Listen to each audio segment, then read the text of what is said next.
So I'm sure many of you are aware that there was another attempted assassination on Donald Trump's life today. This time by a man named Ryan Routh, who has his hair dyed blue in this photo, so that's about all you need to know about him.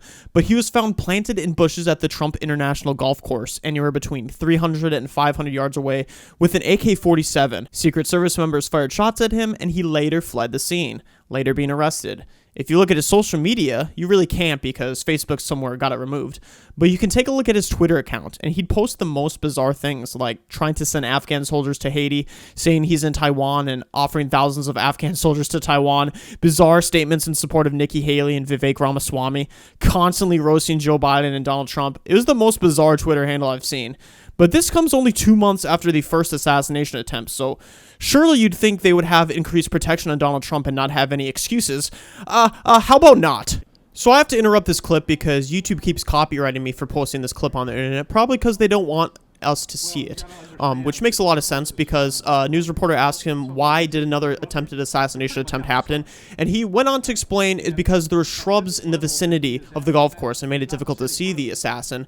And also, number two, he's not the sitting president, so he didn't have as much security as a president would. But in the future, they are going to make sure that the golf course is more secure. Unfortunately for them, we were already given a warning with the previous attempted assassination attempt, so this is pathetic and embarrassing. Are you f***ing kidding me? There was just an attempted assassination on a man's life from a slanted roof in the close proximity, and you're telling me because of weak shrubbery that the Secret Service were incapable of securing the perimeter more strongly, knowing Trump is the most targeted man in the world? Oh, and he's not the president. The worst excuse I've ever seen an official give.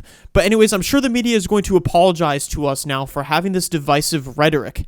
Wait, sorry?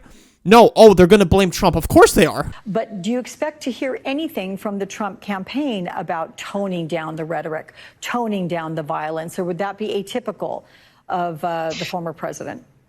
Well, Alex, remember back to the assassination attempt on President Trump's life and how, there was talk of a new tone, and then the Republican convention was, by Trumpian standards, muted. And it did seem like he was, just trying to take it down a few notches. But then by the end of his convention speech, we were kind of back to where we started. So I don't know how long this could, this moment of unity for the country where we come together and we say, I don't want any political opposition to be under threat of violence. It's not okay, any threat of violence, we don't want.